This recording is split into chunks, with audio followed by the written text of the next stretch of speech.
I've had to build new habits for myself to keep, to protect my magic.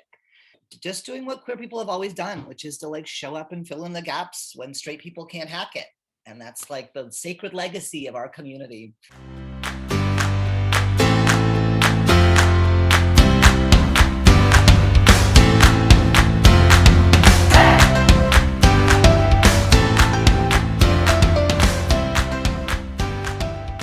Hello, everyone.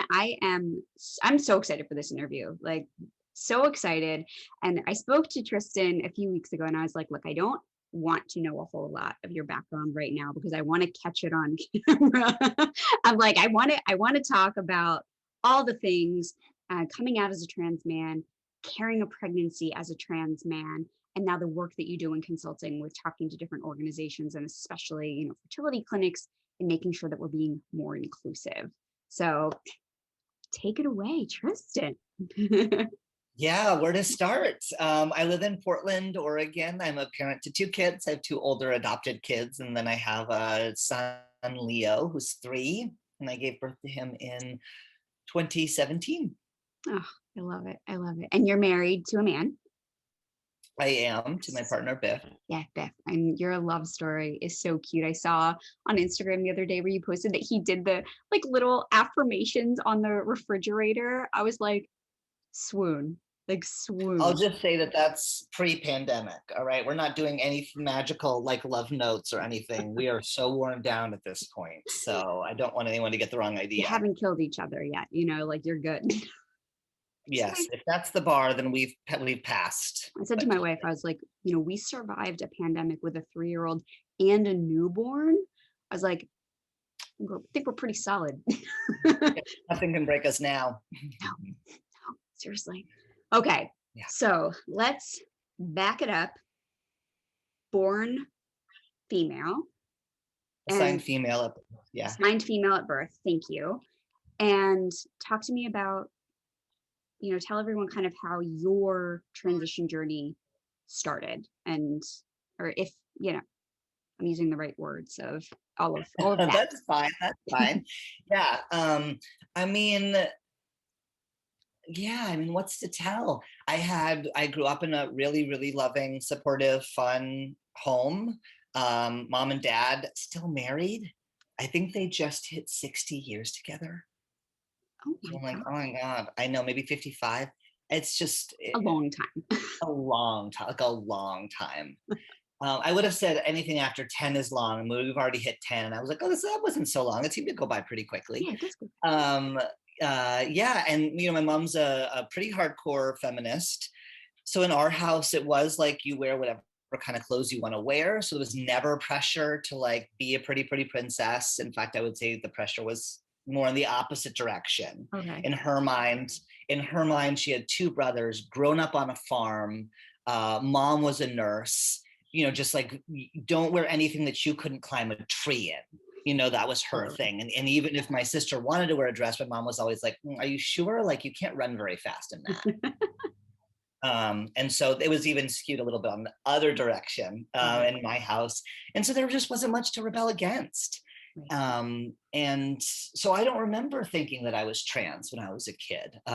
It was almost like in my kid mind, there were like boys, there were girls, and there were kids. Okay. And that I was just sort of in that category where we just didn't really think about it. Yeah. There are just those kids who just like show up and like run and jump and climb trees and swim and play sports and nothing else comes into play. Yeah, and it really wasn't until I was much older that I started to do some introspection to think, is who I am, is who I'm presenting to the world actually what I want? Yeah. And not what everyone else wants. And I mean, I recently interviewed my mom for like YouTube, and she told me something that I didn't ever know. And she said, when you were a kid, I would often have to ask you a question 3 or 4 times to get the truth, because you were so interested in pleasing me and making me happy, telling me what you thought I wanted to hear, that sometimes it was hard to know what you actually wanted or what you actually thought. I was like, oh, yeah, that tracks. So it really wasn't until I was a little older that I started to think, okay, well, now that I know what the world wants from me, like, what do I want? Right. Who am I actually? And Right. when I got rid of all of the performance of trying to make other people happy, then it was like, oh no, Yeah. I am not that person at all. I'm someone else. And that, began my journey. So I did not, I mean, I guess when I was 15, I told my mom that I was bi, not because I had what I would consider a real attraction to women, but more because I knew that I was in the LGBTQ community. Yeah. But having always and only been interested in men, it didn't make sense. If I am a girl who likes boys, how can I be part of this community? And Totally. so I thought, well, maybe I'm just bi, and that's how. Got it. But I never really experienced a true attraction to girls or women. I just was trying to find the door in. Right. You're like, You know? here's my opening. Yeah, I was gonna say, like, that party looks fun, I want in, but it's not that. It's more like, oh, I know I belong in that family, Right. but like, can someone adopt me or what? Like, how do I? So yeah, that was a slightly bumpy road there. Yeah. But when you're 15, it's hard to clarify your attractions anyway. So much is changing and shifting and all of that. Right. How old were you when you came to the realization that you were a man? Yeah, I think I was probably 19. Okay. Yeah, probably 19 or 20. And I had actually been performing as a drag king at an all ages LGBTQ club here in Portland. And then I slowly started going by my drag name, which was Tristan. And then I started asking some of my friends if they could call me he, him outside of just a drag context. Okay. And then it was like, oh, this is what it feels like to have everything being lined up, Yeah. And then it was just really, really, it was pretty clear pretty quickly, but not completely, I mean, we're talking about, if I was like 20, we're talking about 2002. Oh yeah. Right. Like Different the world. dark age Different world for then. trans stuff. It's almost 20 years ago. And so it was still quite hard because the transgender men that I knew were very different from me. Many of them were like much more masculine, were very interested in women, were older, just all the things that I was like, oh, well, I'm not that. And it took many years before I looked around at other men and was like, oh, there's like all different kinds of ways to be a man. No one's like, you must be this masculine to ride the ride. Right. RuPaul's allowed to be a man and do drag. Like, why wouldn't I be allowed to be a man and not be this, like, not drive a truck? I mean, it's just, you're like, no, I'm a gay man, so I'm gonna right. Yeah. Perfect. Yeah. So and that was, it was confusing for people, but I found my path. It's amazing. So did you start the transition process quickly after you were like, yes, this is no? Okay. No, I was worried that doctors wouldn't believe me, that I Okay. was trans. And I felt like I couldn't handle the rejection, of them saying, of someone officially saying, no, you don't get to be trans. You're not really trans. Another person with some kind of authority telling me they didn't believe me, I just could not do. And I was a singer. I had been a performer for many, many years. And the idea of losing my singing voice was also very scary to me. Oh my gosh, that's so interesting. So how have you navigated? Are you still singing? Not as much anymore, other than to my kids. But I just waited a few years, and then I actually ended up deciding to apply for performing arts school. And when I got in, then I went to the doctor and started my official transition so that I could be under the tutelage of professional vocal coaches. Right. So I could sort of figure out this new instrument as it changed. Right. You're like, I'm not a soprano anymore. I am now going to be right. Okay.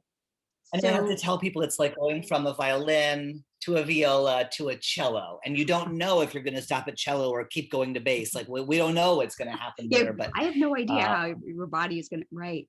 So during this time, when you knew, and you were like, I am a man. This is who I am. But you didn't go on testosterone or do anything. Were you just as best as you could outwardly presenting? Okay. Yeah, that was easily the worst time of my life. To know that something was true about myself that the world couldn't see, it every day I would be like, am I insane? Like, am I a crazy person? Literally, what's wrong with me that I think that this thing is true and no one else can see it.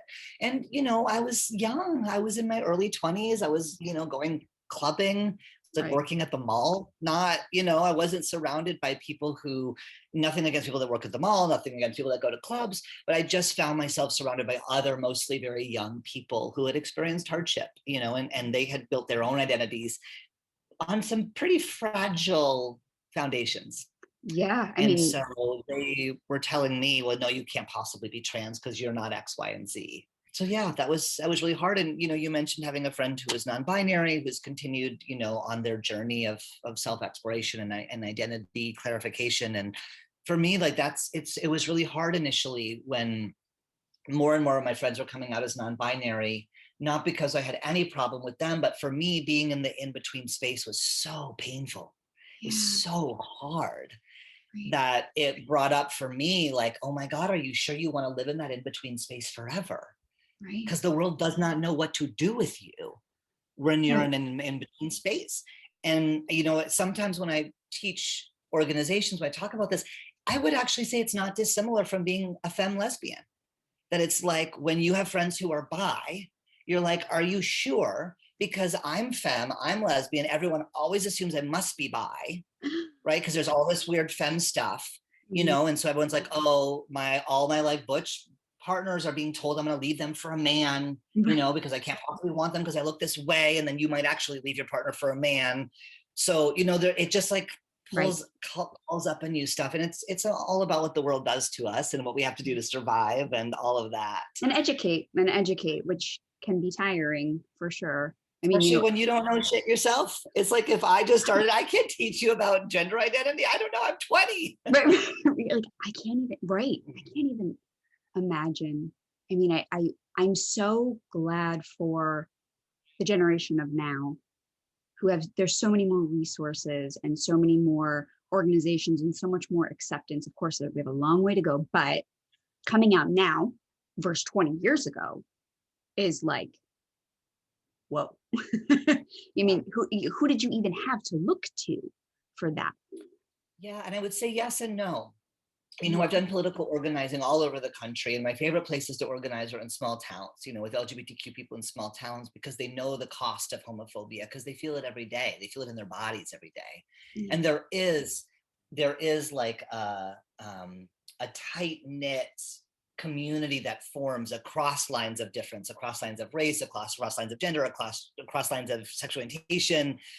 They're like necessarily people have banded together because they know that they have a common enemy. Whereas in big cities, it's much more difficult. They have the privilege of infighting.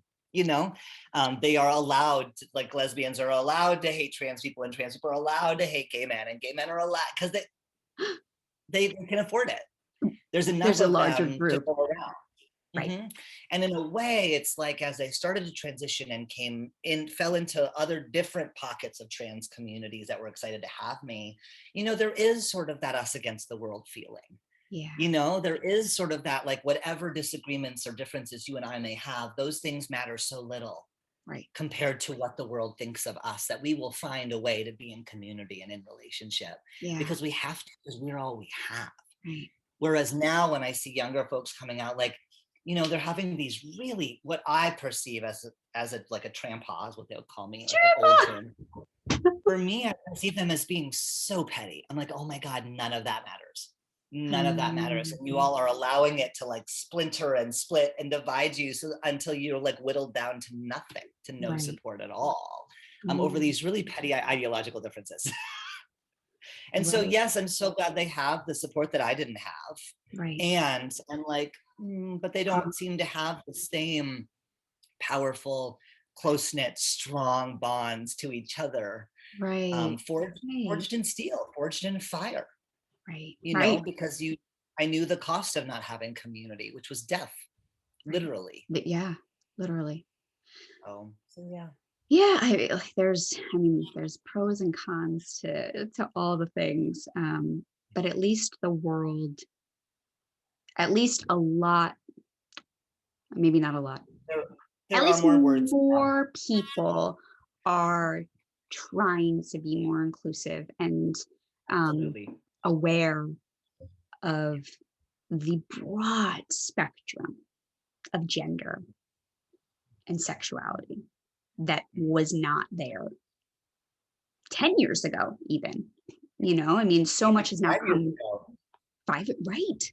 I Yeah. mean, so much has now come to the forefront, and that I'm grateful for that, for sure. So we've now come out, we've transitioned. Like, how wonderful was it for you to get that okay to start that testosterone and officially make that transition? Yeah, I mean, I know people really want that, like, and then the clouds parted and the angels sang. But for me, it was just sort of like, okay, great. I guess I'll do this next, and I hope it goes okay. There was a lot of fear mongering about transition. I was worried about my skin because I'm vain. Yeah, and I'm really lucky. I transitioned while I was in performing arts school. And that was really great because I just had a lot of distractions to keep me from like counting my chin hairs and giving each of them names. I was just like, it was more about, is my physical changes going to interrupt my ability to do a triple pirouette or no? Right. Like, if I get cast in this show in 3 months when we launch, am I going to be able to hit that note that I've been cast to sing? So it became much more practical. And it's so funny. I just had a dream last night about being in school, or not being in school, but having a reunion with all my classmates. And it was really lovely to have this very close community of 30 people. I was in a very small performing arts school, a pretty elite program, 30 people, 2 years. And half of them were boys. And so I had these really cool theater men around me who like taught me how to shave and taught me how to work out, and like who really welcomed me with open arms into their community in a really loving and warm way. Not in a weird like, dude, bro, here's how to check out chicks. Not at all. Right. Just in a really lovely way. I think the way that like a really nice brother would be. Only there were like 15 of them. It's so nice. They were lovely. Oh, I love that. There was, while so much struggle, you then had like this beautiful family that you were a part of while going through this transition. So now, when did you meet Biff? Oh my goodness. Well, I left performing arts school. I started doing theater full-time professionally, hated it. Did not love it the way that I thought I was going to. And so I started doing organizing, political organizing, LGBTQ organizing, did a bunch of campaigns all over the country, met Biff in 2009 after many years of not being in any kind of a serious relationship. And we, once we started dating, we fell in love very, very quickly, but decided to kind of take things slowly. But the world had other plans for us. And a year and a half or so into our relationship, Biff's niece and nephew were basically dumped in our laps or showed up on our doorstep or something, almost literally. And we became parents overnight. Wow. To a 1-year-old and a 3-year-old. We were both in our mid-20s. Wow. Yep. Just doing what queer people have always done, which is to like show up and fill in the gaps when straight people can't hack it. And that's like the sacred legacy of our community. In fact, I just read an article about in the 80s, foster care workers who were basically breaking the rules and giving the hardest to place foster kids to gay couples, because the foster care workers desperately needed homes for these kids, knew that the gay couples were going to be, most of them, not to say that gay people are somehow better than straight people, but knew that all other things being equal, they were going to be just as good as any heterosexual placement. And have a harder time getting a child. At the time, I think that it was not a hard time, it was impossible. Right. Legally. And yet here we are with Fulton in front of the Supreme Court saying that gays can be denied children. And we're still here. We're still here. It was years of proving to the courts that we were a safe, loving, supportive home. And it triggered a lot of stuff for me around LGBTQ issues, around myself being queer, being trans, and always feeling like the systems, the people around me, the society didn't believe that I could do it or that I should do it. And that part was really hard. I really had to manage my own stuff and be like, this isn't about you and some like political fight. Like, this is about what's best for the kids. And Right. so just always having to go back to that. But Right. yeah, it's frustrating. It's a lot of extra hurdles that, my wife had to adopt her own biological child. Mhm. Like, Yep. Yep. And ridiculous. when I work with doctors, when I work with lawyers, I have to tell them, you have to understand that your LGBTQ clients or patients, like, they're going to get mad. They're going to be frustrated. They're going to be disappointed in a way more disproportionate way than your other clients or patients, because they don't just show up and they're like, help us have a baby. They show up and they're like, I really wish you didn't have to help us have a baby. It's really annoying that I have to pay Yeah. $20,000 to you tomorrow to go have a child and then have to adopt said child that I That co-created. came out of my body. That, Yep. right. Well, I didn't have to. They're not biologically mine, but I was the legal parent. And I was like, what is happening? What is my wife was so like, what? And that's for a whole nother day. But Well, it is and it isn't, because it's really important for professionals to know that, like, that's where, and I'm like working now to develop a way of approaching the law. Like, it's basically trauma-informed legal representation. And it's taking the trauma-informed care principles that I teach reproductive endocrinologists and OBGYNs and embryologists and applying them to the legal realm so that lawyers understand you don't just show up, treat your client the same way you treat anybody else and go. There has to be that level of care. Like, the 5 principles of trauma-informed care apply. Your legal client has to feel empowered by the process. And that means explaining the ins and outs of every part of it. They have to feel like they have a choice. So you can say, well, we can do this or that, and here are the benefits, instead of you just saying, like, we're going to do this. They have to feel like there's compassion. They have to be willing to say, I know it sucks and I'm sorry. yes.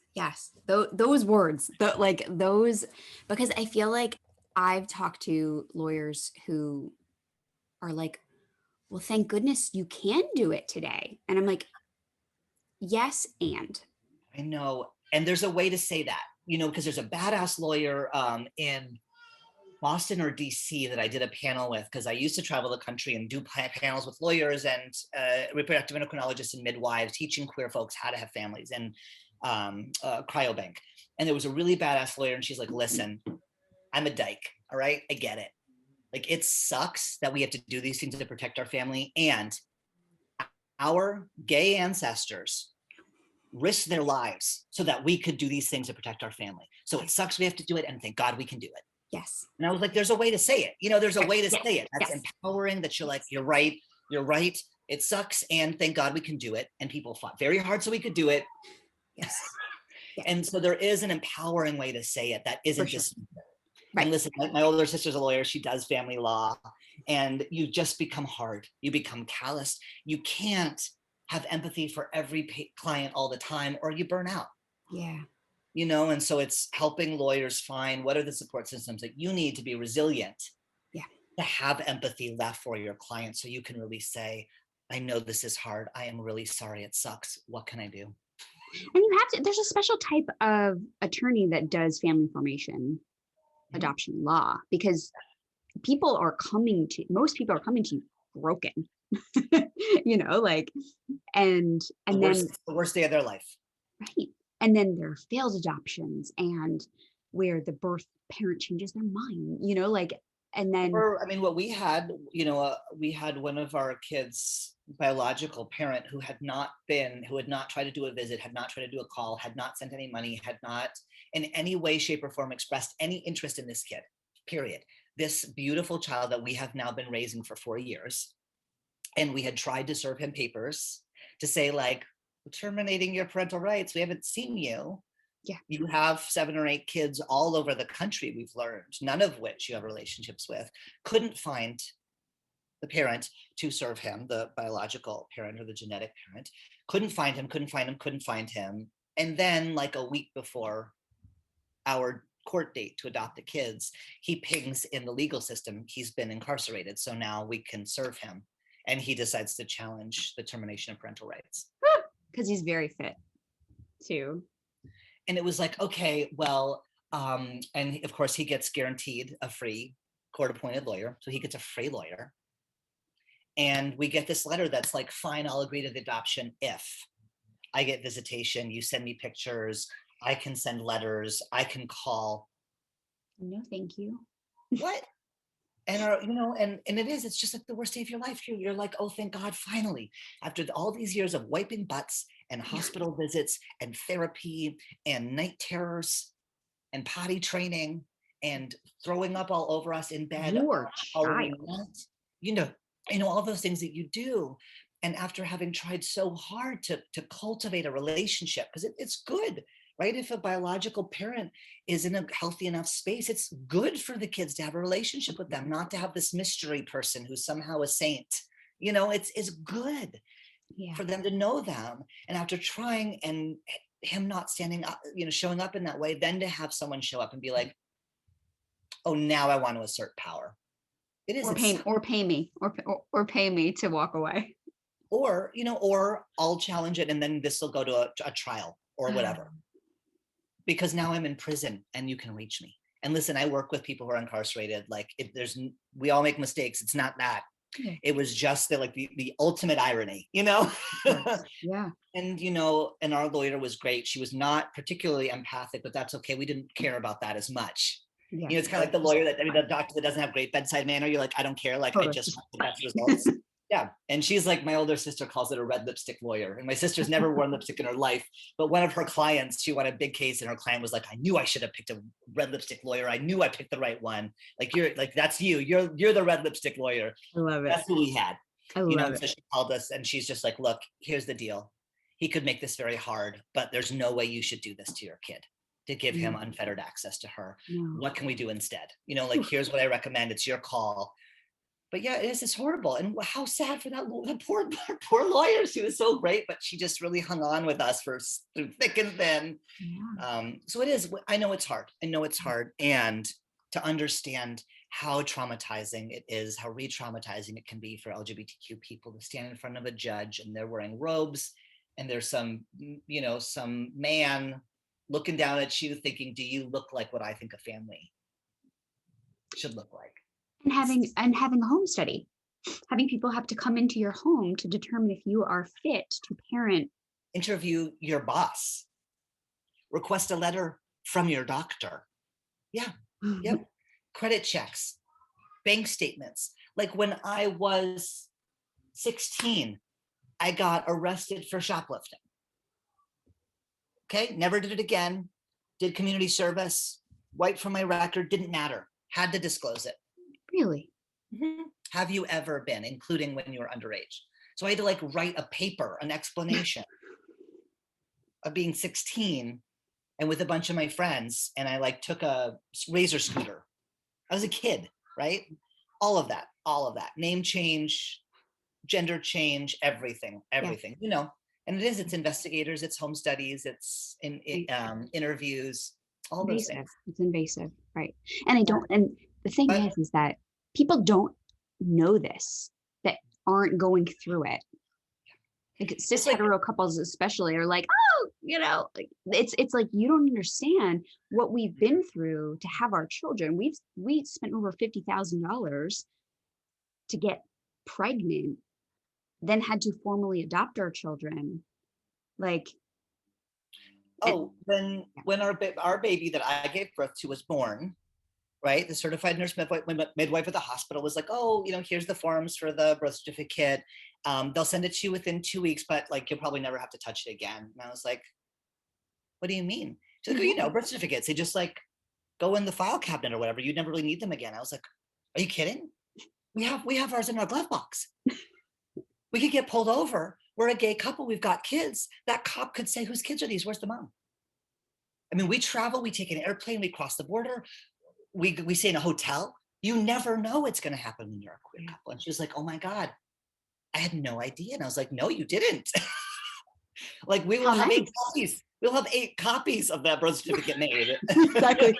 I've got the adoption certificate on my phone. It's in my file. Right. Yeah. People have no idea. You register the kids for school. A straight couple shows up. They don't ask for the birth certificate a gay couple shows up. Oh, we need the birth certificate. We need the adoption papers. Yep.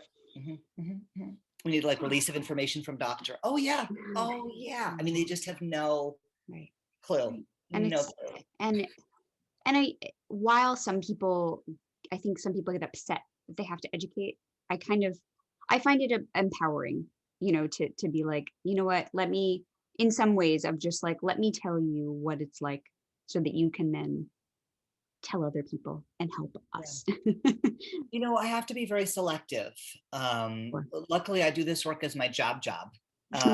And so I know like where are the pockets where there is so much hurt that I know if I try to teach about this, I'm coming from a wound and not a scar. And learners know when they are in a safe learning environment, when they're teaching from a scar, and they know when they're unsafe, when they're speaking from a wound. Yeah, you're attacking that. Yeah, and that's one of the big things that I pitch. Myself, all of my team at my firm is like, we've done the work, we've done the healing work, so we are safe facilitators. You will always feel safe. Your whole firm will feel safe. You can ask the questions. You can be challenged in a loving, accountable, supportive way. We're never going to be angry. We're never going to take it personally. Right. Because we've done the work that we need to do to be in that role. Not everyone has, and there are still some things that I can't talk about. Sure. It's not going to be safe for them. It's not going to be safe for me. I'm not going to be effective. And for me, I'm like, I just want transphobia to end. Yeah. And so I want to do whatever is effective in doing that. And I'm not always the right person sometimes. Right. No, it's brave. Okay. We could talk for like 8 hours. So I know, let's get blah, blah, blah, blah, blah, kids, blah, blah, blah, blah, adoption, blah, blah, blah. Pregnant. Let's go to pregnancy. Okay. So you had to find a friendly OB, very inclusive and open OB. Was that difficult? I mean, there's so much geographic privilege. And I work with trans folks all over the globe, and especially all over the US and every region of the US, including Alaska, including Hawaii. And it is very, very, very regional who you can go to. Are they going to have any expertise? And as awful as it is, a large part of how medical providers treat you is how you show up. And that's where the healing work is really important. And I often have to support trans folks, like, okay, you're going to this kind of appointment, you have some trauma there. Let's do some role playing where I'll be the doctor, and we can do this over Zoom. I'll be the doctor, you be the patient. Like, what questions do you have for me? Now let's practice. What if I call you by the wrong pronoun? Let's practice how you can really be in your power. How you cannot default to being petty or mean or defensive, the things that just aren't going to work. You're going to be at those appointments a lot. So, and they're going to be in your bits. Yeah, a lot. Same thing happens with lawyers, and I said, I work with people who are incarcerated. Those are people who've experienced, largely speaking, a lot of trauma. And so this is things I have to do with them too. It's like, okay, if we get to do a video visit, or if they just come in the phone, let's practice. I'm the superintendent. You're asking to do to have a trans meetup group. Yeah. Let's practice. I'm going to say no. How are you going to react? How are you going to respond? We need to breathe. Remember, we talked about this, like, you're going to breathe. You're going to make your case. You're going to share the impact of their no, right? And so I really have to work and coach people so that they can come at it from that place of grounding, centered empowerment, and not the reactivity people can get. There's all kinds of ways that people can go. They can be like petulant teenager. They can, there's all the things. Yeah. And so, but for me, I had been living in LA, and I think when my partner and I first started dating, I knew hundreds of trans men who'd given birth all over the country. The earliest known trans pregnancy that I'm aware of was in 1990. And so for years, people have been having babies. Trans men have been having babies. I'm so sorry, my math is wrong. 21. His son is 21 this year, so it was in the year 2000. So whoa, 10 years. That's a lot. But the first public one wasn't until 2010. Okay. So 10 years before then, trans men were giving birth. They were just smarter than me and did it privately. They didn't tell anyone, which would have been smart, but here we are. No regrets. And so I had known that it was possible. A few years into my relationship with Biff, I had whatever my normal annual appointment, and I went to see a lesbian OBGYN in LA that I met because she was on the board of the LGBTQ Center. Right. And so I had met her, and I was like, okay, well, will you be my OBGYN? She was like, yeah, totally. Coincidentally, that's also how I found my current doctor in Portland, is like, I know her through community. I was like, oh, okay, great. Can you? Okay, your Okay. family, we're good. Yeah, okay. And at the end of that appointment, she's like, yep, everything looks good, you're fine. And I was like, if I wanted to get pregnant at any point, like, how do I know that would be like okay? And she's like, oh, we'll just do an external ultrasound. I'll look at your follicles. I was like, oh, I don't know what any of that means, but okay. And she just laid me back and did the wand. She's like, yep, your follicles look great. If you ever wanted to do it, just stop taking testosterone, take the prenatal vitamins, you'll be fine. And I never said anything to Biff because it was too early on in our relationship. And then the kids came along and, all of that. But then once the adoption was going to be final, that's sort of when that door opened up again for me. And I broached the conversation with Biff, and it was a lot of talking back and forth, coming to agreement. I'm much more of the like spontaneous person, and Biff is much more of the planner. Biff would say like, I'm the dreamer and Biff is the realist.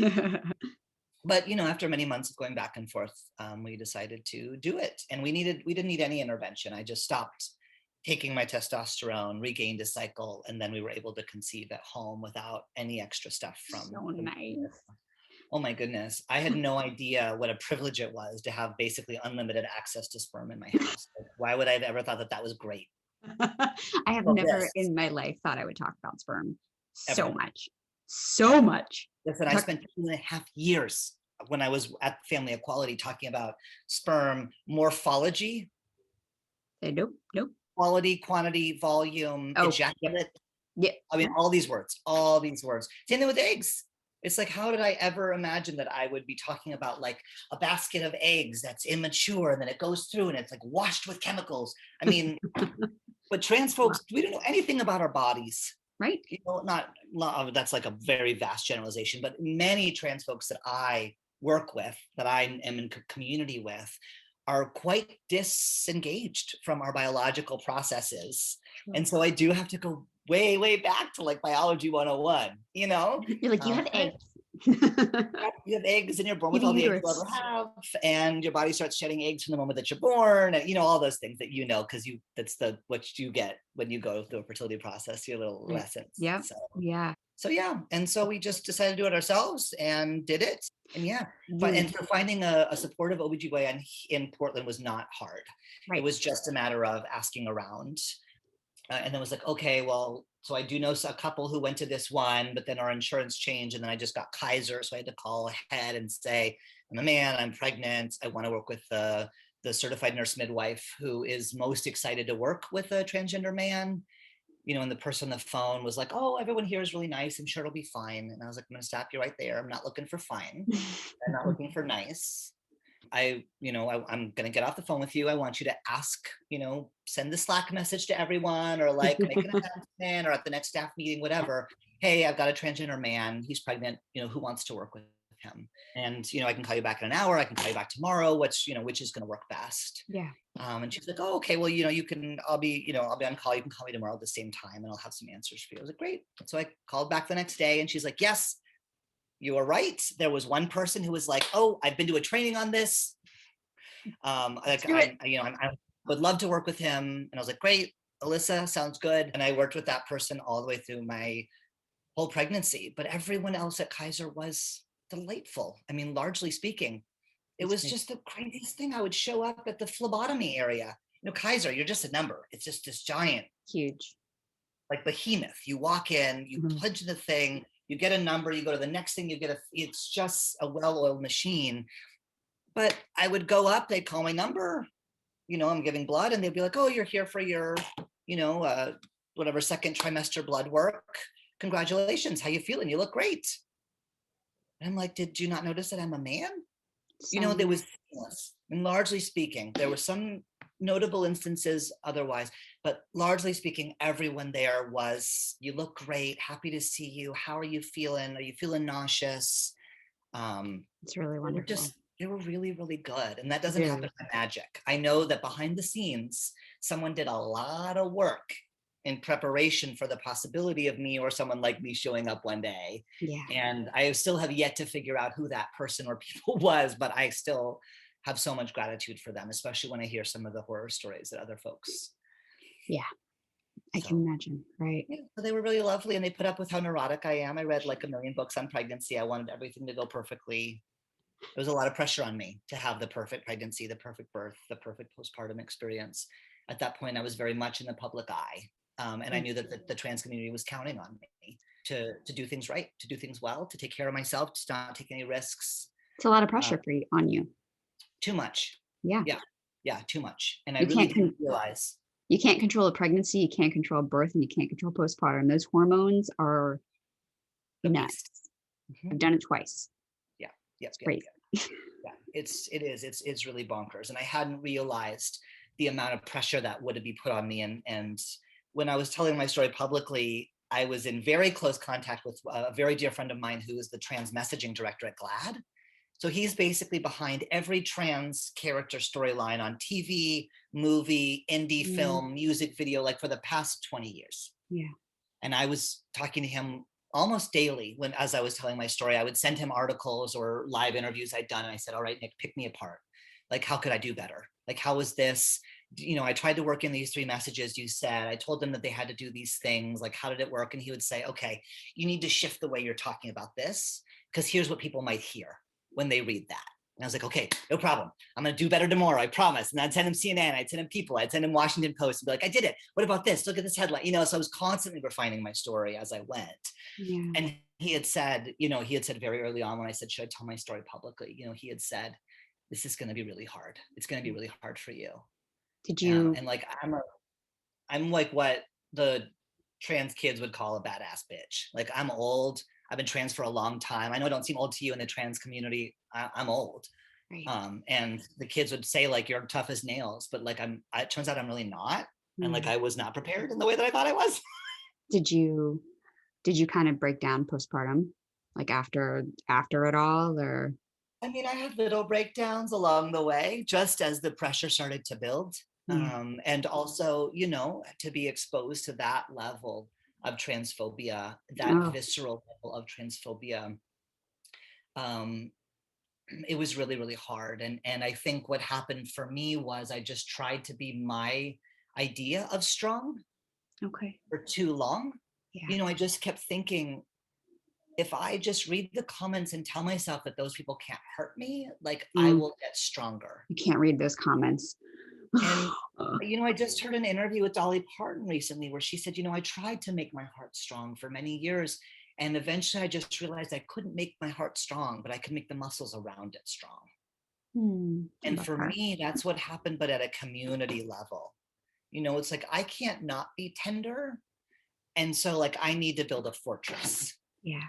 And for me, the fortress was like my straight friends, like my cisgender, my non-transgender allies, who then just started monitoring all my social media accounts and filtering all the DMs that came in and handled all the speaking engagement asks for me so that I didn't have to do it anymore. It's important. And then postpartum, I don't read any comments ever, not on my own posts, not on anybody's posts, because it's not, I know it'll put me in a dark place because it's not a productive way for people to disagree with each other. Right. I think about, what's that comedian? I think it's like Jim Gaffigan, maybe. Yeah. He talks about how critical empathy is, because when you're a kid, and I see my 10-year-old do this too, you like try out mean things. You say something mean and you see the kid's face and you're like, oh no, I hurt them. Yeah. Oh, that doesn't feel good. Like my daughter, she's testing out sassiness. She's 10, so she's like, well, what can I say? Can I, there was one day where she was like, yeah, Dad, you're not having a good hair day. And I was like, oh, and she's like, I'm sorry, I didn't mean it. You look great. Like that's what kids do. Yeah. But with the internet, you don't see that. You don't have that, like, oh, that hurt you and that doesn't feel good. We don't have that online. And I realized that kind of a forum is not good for me. And there's no use in me being there. Whatever I thought I'd get out of it, I'm not getting it. And so right. It's not relevant. I've had to build new habits for myself to keep to protect my magic. Love it. I love it. Love it. Because my family needs it. And honestly, my community does too. The people who, It's like you go where the love is, you know, the people who show up, the lawyers who like sign up for my trainings and bring me to their firms, they're like, yes, I'm ready, teach me. Like, I want to learn, I want to do better. Same thing with like doctors, doulas, midwives, like the people that come to me are like, I want to do better. And that's who I'm here for. And that's what you need to protect that energy for. I really Because do. And that's where I can have the biggest impact. yeah, you're like, yeah, you're doing so much work for the world. And that's a big burden to carry. I I don't know if it's a burden, but it's I don't think that way. It's the oh, what's that Japanese word where you have the it's the like, or I guess the business world is like the triple bottom line, but it's like the thing that I'm good at, the thing that I love doing, and the thing that the world needs. Yeah, the circles. The thing, I'm like the circle. Yeah, and so it never feels like a burden. It feels like a blessing. Like, how cool that like I happen to seem to have this gift, which I've nourished and cultivated over the years, at like storytelling and showing up for people and inviting them into a conversation and telling them hard truths in a way that they can hear, I hope, really well. I love doing it. I'm good at it, and the world needs it. And anything that isn't there, like, it has to go. Yeah. So yeah. It is a gift. It is a gift. So yeah, I was pregnant. I had a baby. It was awesome. He's perfect. He's never gonna do anything wrong. We all think that, right? And then, you know. And I remember when he was a baby, that I remember Biff holding him, and we had the big kids too, and Biff was holding him. I was just like, God, I just cannot ever imagine being angry at this child. Ever. I just can't imagine it. And of course, now we're at age 3. And so I think he's actually sitting, I think he might be like sitting on the stairs. 3 is no, I heard him run away. Like, 3 is special. 3 is a special age. I don't know. I mean, honestly, I don't know what it is. I think it's because we had such a hard time going from 0 to 2 kids, and they had been living with so little structure. Yeah. But it was so hard, and they had so many needs that we were not prepared for. It seemed like every day, every week, every month, something new would pop up that we're like, oh my God, we had no idea they'd been living like that. Guess we got to fix that, this new thing, you know? And so for him, maybe I don't know, maybe he is a difficult 3-year-old. We don't know. He seems really easy. He seems just like a super chill kid. Oh, but we don't know if it's just because our sense of what's normal. Right. You're like, this one, right? No, my son is very energetic and very physical and very active. You know, and we did not, we weren't like that. So we're like, can we sit down and color? We're like, watch a princess movie. He is super into princess things right now, which is weird because we tried to discourage the princess thing with our daughter. Then my partner was like, that's like anti-femme. Why are we discouraging it? It was a whole thing. So it's I feel like there's a lot of pressure on the LGBTQ plus parents of like, you can't gender your children, and you can, you know, and we don't we just do all the things. Like my son's favorite color is rainbow, and I'm like, amazing, let's buy you all the rainbow things. And but then of course, you know, you get the homophobes that are like, you're gonna make your child gay and you're pushing your agenda. And I'm like, no, my kid just likes rainbows. Yeah, and that was the thing for us. There was a lot of pressure about gendering our children appropriately. What is appropriate? Right, exactly. That was a big thing too. And so it's that from the community, it's like, oh, you're gendering your kids and that's harmful. From sort of the mainstream population, it's like, you're not gendering them enough and you're going to confuse them, you know. And so it's just that it's just never going to be good enough on either end. So just got to stay in your bubble, your house, you know. We do what we do. But well, it's amazing. I mean, your story is amazing. I'm sorry you struggled so much and what you went through, but I mean, like, look at the incredible things that you're doing now in the world. And I think it shows the younger generation, or even the people, you know, our age, that are struggling with their gender identity or sexual orientation, that like there's such beauty on the other side of it. I know, that was the whole point, you know, is to try and help folks especially like whatever I needed when I was younger, you know, to be like in the trans community, we talk about possibility models. And that's all I ever wanted to be, is just like, hey, this is a thing that's possible for you if you want it. No pressure. Like, not everyone wants to get married, not everyone wants to have kids. That's fine. Don't then, you know? But you can. But you can. And that's what's so cool. And just to kind of tie up some of the pieces here, when we spoke the last time, because you and Biff conceived this child, you didn't have to go through the adoption because you are both the biological parents of the child, which is so cool. Totally wild. Yeah. Yes. Yeah. Yeah. I love it. Well, thank you so much for sharing this. Where can we find you on the internets? Yeah. Well, what I'm supposed to say is that I have a book coming out. Yay. On the 8th.